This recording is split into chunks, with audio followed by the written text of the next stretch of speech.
Hatta menjelaskan perseroan tidak lagi melakukan ekspansi gerai secara agresif, melainkan menerapkan strategi berdasarkan kinerja gerai yang ada.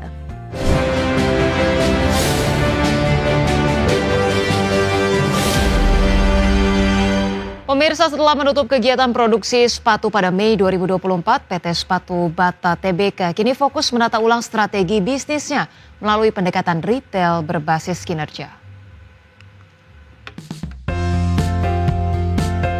PT Sepatu Bata Tbk menegaskan bahwa strategi bisnis perseroan kini fokus pada jaringan retail berbasis kinerja.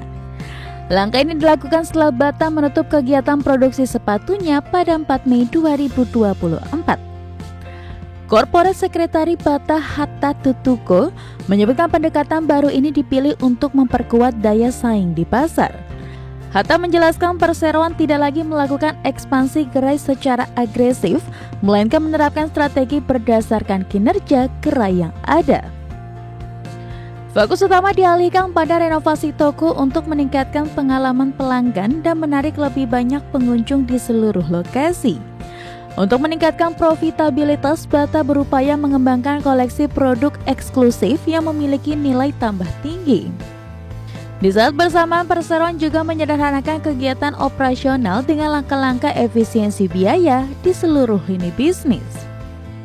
Dalam aspek digital, perseroan memperkuat bisnis dalam jaringan dengan menjalin kemitraan strategis bersama platform e-commerce pihak ketiga. Di sisi lain, Bata juga memonetisasi aset dengan melepas properti yang tidak lagi digunakan untuk meningkatkan fleksibilitas keuangan. Menurut Hatta, tujuan strategi ini adalah meningkatkan penjualan pada toko yang sama dan menjaga stabilitas arus kas hingga akhir 2027. Bata optimistis strategi yang adaptif dan efisien ini akan memulihkan profitabilitas serta mendorong pertumbuhan yang berkelanjutan dalam jangka panjang. Tim Liputan IDEX Channel. Dan pemirsa, berikut kami hadirkan informasi seputar indeks harga saham gabungan pada penutupan perdagangan sesi 1 hari ini 15 Oktober 2025 pemirsa, di mana IHSG terpantau mengalami pelemahan terbatas 0,4% atau melemah 31,8 poin ke 8.034,6 sempat menyentuh level tertingginya di 8.132,5, level terendahnya di 7.936,3. 234 saham menguat, 441 saham melemah, dan 128 saham stagnan. Kemudian pemirsa, sejumlah saham yang menjadi jajaran top gainers di penutupan perdagangan sesi 1 diantaranya datang dari WIFI dengan penguatan 6,9%, kemudian CBRE dengan kenaikan 24,8%, GZCO dengan kenaikan 1,7% dan PTRO dengan kenaikan 2,2%. Kemudian top losers pemirsa datang dari CDIA dengan pelemahan 2,7%, BRMS melemah 4,5%, kemudian Raja melemah 4,1% dan Arci melemah 2,1%. Dari pergerakan sektoral pemirsa, penguatan dipimpin oleh konsumsi non-primer dengan kenaikan 0,18%, disusul kesehatan dengan kenaikan 0,08%, sementara itu transportasi dan logistik melemah 2,6% dan teknologi melemah 1,9%. Pemirsa, setelah berupaya melakukan efisiensi, PT Waskita Karya Tbk masih terpuruk dengan kerugian mencapai 3,17 triliun rupiah hingga kuartal 3 2025. Kinerja BUMN konstruksi ini tertekan oleh penurunan pendapatan dan lonjakan beban lain-lain. Perusahaan plat merah PT Waskita Karya Tbk atau emiten dengan kode saham WSKT mencatat rugi bersih sebesar 3,17 triliun rupiah per September 2025, naik 5,74% dari rugi 3 triliun rupiah pada periode yang sama tahun 2024.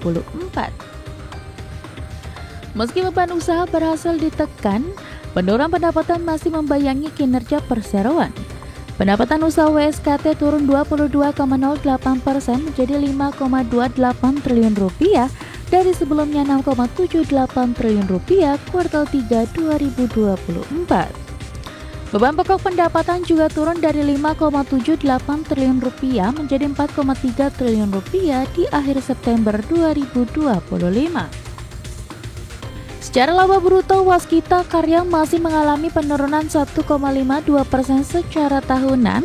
Laba bruto tercatat 979,97 miliar rupiah pada kuartal 3 2025 dari 995,16 miliar rupiah di periode yang sama tahun sebelumnya.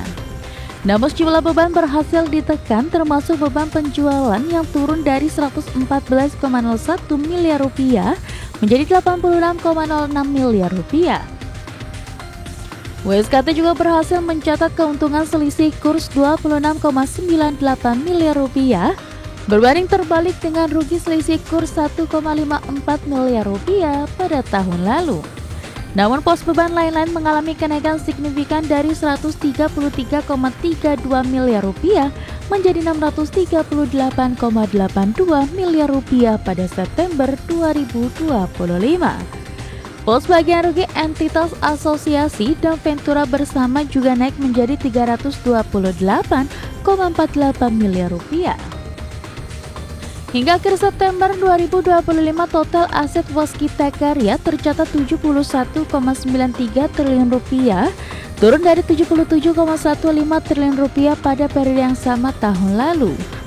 Total liabilitas menurun ke 67,55 triliun rupiah, sementara ekuitas turun tajam menjadi 4,37 triliun rupiah. Namun kas dan setara kas naik 2 kali lipat lebih menjadi 3 triliun rupiah dari sebelumnya 1,36 triliun rupiah. Tim Liputan IDEX Channel. Bersama kami pemirsa, PT Plaza Indonesia Realty Tbk atau PLIN akan membagikan dividen interim sebesar 268,71 miliar rupiah dari laba tahun buku 2025. Pembagian dividen ini telah mendapatkan persetujuan para pemegang saham dalam rapat pada Senin 13 Oktober 2025. PT Plaza Indonesia Realty Tbk atau PLIN akan membagikan dividen interim sebesar 268,71 miliar rupiah dari laba tahun buku 2025. Direktur PLIN Evi Tirta Sudira menyebut dividen akan dibagikan kepada pemegang saham yang tercatat dalam daftar pemegang saham pada tanggal pencatatan atau recording date. Total ada 3,53 miliar saham yang berhak menerima dividen dengan nilai Rp76 per saham. Jadwal pembagian dividen ditetapkan pada 31 Oktober 2025 dengan kumdet di pasar reguler dan negosiasi pada 22 Oktober mendatang. Perusahaan juga mencatat laba bersih Rp265,53 miliar pada semester pertama 2025, sedikit turun dari Rp270,58 miliar pada periode yang sama tahun lalu. Namun pendapatan PLIN justru meningkat menjadi Rp691,43 miliar per Juni 2025 dari Rp663,48 miliar pada Juni 2024. Penurunan laba bersih disebabkan oleh kenaikan beban keuangan yang naik hampir 3 kali lipat dari Rp6,8 miliar menjadi Rp19,99 miliar. Meski laba turun, manajemen PLIN optimistis prospek bisnis properti dan retail akan tetap kuat hingga akhir tahun. Adapun dividen interim ini disebut sebagai bentuk apresiasi perusahaan terhadap kepercayaan investor di tengah dinamika ekonomi yang menantang. Perusahaan juga berkomitmen menjaga stabilitas kinerja keuangan dan memperkuat portofolio aset komersial seperti Plaza Indonesia dan Grand Hyatt Jakarta. Berbagai sumber IDEX Channel.